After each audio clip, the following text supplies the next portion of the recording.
Ladies and gents, the YouTube algorithm is shifting. It's 2025, things have evolved. If you've been on the platform for longer than a few years, you remember the glory days when you could post a video virtually on any topic and it would have equal opportunity of getting views. Gone are those days. Now you guys, the viewing trends of your videos, I'm sure you've noticed, have taken a completely different turn. Things have shifted, things look really weird. Sometimes you get a huge spike from recommended and then it disappears after a couple of days, and then maybe a few weeks later you get another spike from suggested, and things, it's totally weird, and I know it feels random, but there is method to the madness. Now, Creator Insider released a video a few days back where they explain the algorithm of 2025 and some of the things that they're putting into place, and some of this is pretty crazy. I'm going to break down this video and give you all of the insights as I see them after being on the platform for as long as I have. Working with creators across dozens of niches gives me a little bit different of an insight as to what we're looking at. And so today I'm going to break down what I'm seeing so that way you guys can stay on top of everything that's coming down the pipeline.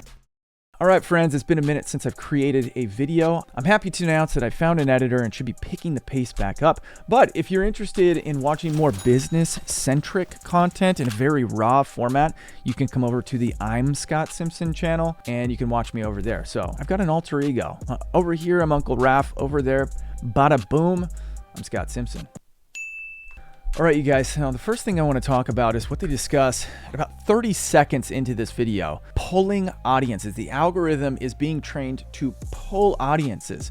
And there's a couple of things that they talk about in this discussion, but it's really fascinating. I'm going to play a clip. Check this out. Oftentimes creators will say, hey, the recommendation system is pushing out my video to people. Or why isn't it pushing out my video to yes, people? they may ask that. And the way it works is it isn't so much about pushing it out as much as it's pulling for each viewer. Okay, so a minute 42, they talk about how they're trying to create a machine that is like an automated word of mouth, right? So that way they can mimic human behavior a little bit better. A little bit spicy. Right, because if I like a video and it's groundbreaking, I'm like, you got to watch this. I'm going to send it out to people and I'm going to tell them this is amazing. You got to check this out. And that's what they're trying to get the machine to do. They want the machine to be able to contextualize the content so that way they can tell the audiences this is something that you should watch. And so rather than just like boom, placing out in front of audiences randomly and hoping that they like it, they're looking for little signals so that way they can pull more people who are interested in this type of content through this automated word of mouth machine. This is fascinating. And in a couple minutes, I'm going to talk to you about some of their AI initiatives they're bringing into the content. They didn't really like touch too much on it. I'm trying to like read between the lines here, but there's some crazy things that they're going to be doing over the course of the next couple of years that I think is really going to be awesome and powerful for creators, for some creators, and it's going to be awful for others. So I'm going to get to that in just a second. The next thing that I thought was pretty fascinating was this discussion that happened in about 3 minutes and 35 seconds. Check this out. How much do you think about factors like time of day or device type? Like if I'm on my phone in the morning versus whether I'm on the television at night? The recommendation system uses time of day and device as some of the signals that we learned from to understand if there's different content that is appealing in those different contexts. They get into this discussion about, does time of day matter?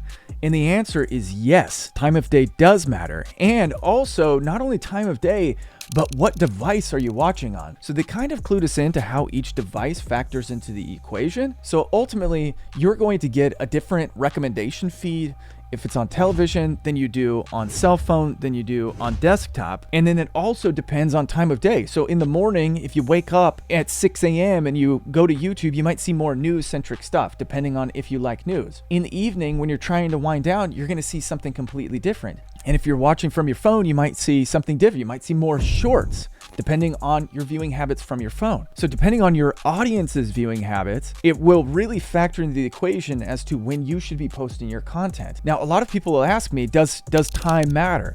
100% time does matter, and it's custom to your audience analytics. So go to your audience tab, look at your audience viewing habits, and post right before you start to see those peak hours. That's typically my recommendation for our clients, but I think that moving into 2026, we're gonna probably want to factor some more things into the equation, like what devices are they watching on, and really paying attention to that so that way you can cater to those people. The next thing that I want to talk about happened about 5 minutes and 30 seconds in. Check out this clip. Podcasts as opposed to music. Like, does it really matter whether a music video is 4 minutes and 30 seconds versus 4 minutes in terms of a viewer satisfaction?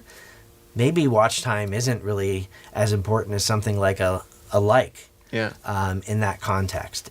One of the things that I really keyed in on was that watch time doesn't really matter. And if you're paying attention to someone else's advice and they're in a completely different niche than you, then it matters even less. Just remember that your audience's viewing habit for your specific niche, even for your specific type of content, even for your specific personality, your unique value proposition isn't necessarily going to matter across the platform. It's going to be completely different across the platform. So in about 7 minutes in, they said this.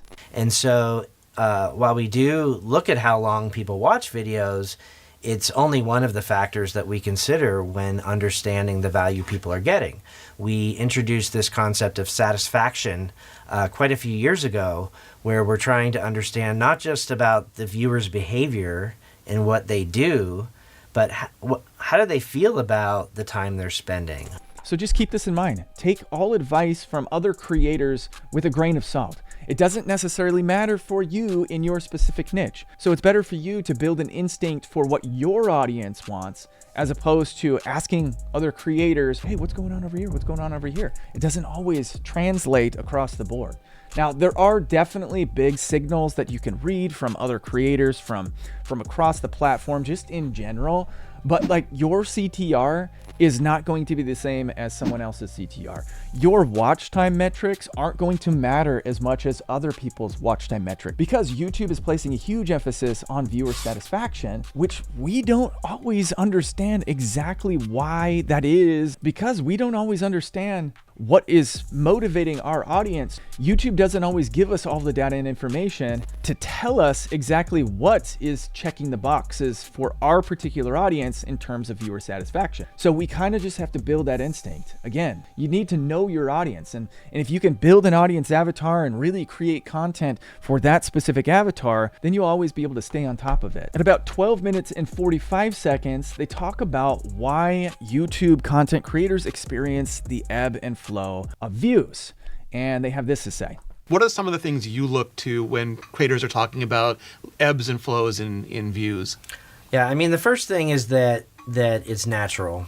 And just because your views on your channel are going down in a particular period doesn't mean that like your channel is going to die and go to zero. And then one of the things that they just kind of glance over that I was like, ooh, yes, this is what we need to hear. At about minute 14:07, they talk about evolution. If you're experiencing ebbs and flows, or you had a huge hit and your channel was taking off and then it takes a dip, it might be a signal that it's time to try to evolve your content. This is something that I've been talking about for a very long time, you guys. You gotta keep your content moving. You gotta keep your content ideas fresh. You can run into subjects and topics that do really, really well for a while and then they tank. And that's usually a signal that it's time to move on. It's time to start evolving your content. And it could be for a multitude of reasons. It could be just because people stopped caring about that topic, or they moved on from a current event, or the market became oversaturated in one style or one subject. But either way, if you want to stay at the top of your game, you have to constantly evolve. You got to constantly commit to doing new things, trying new things, and getting better.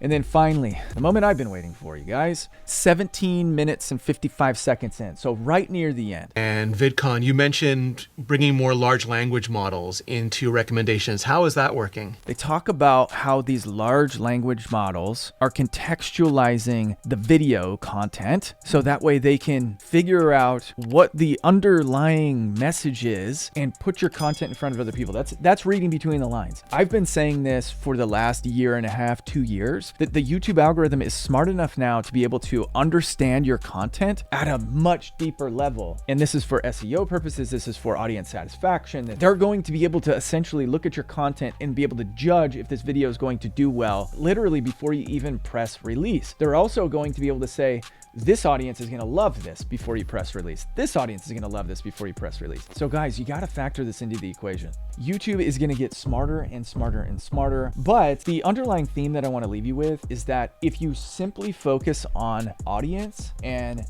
value, give your audience value, you'll never have a problem. You'll stay successful on YouTube. Continue to commit to value and focus on what the audience wants, and focus on, you know, the micro things, like make sure you're doing things to increase your session time and your CTRs. Like, those things do matter, but what matters most is that you're creating content for a specific audience, and that audience finds your content valuable. All right, you guys have a fantastic day. If you like this video, check out this one and this one over here. Catch you on the next one. Bye.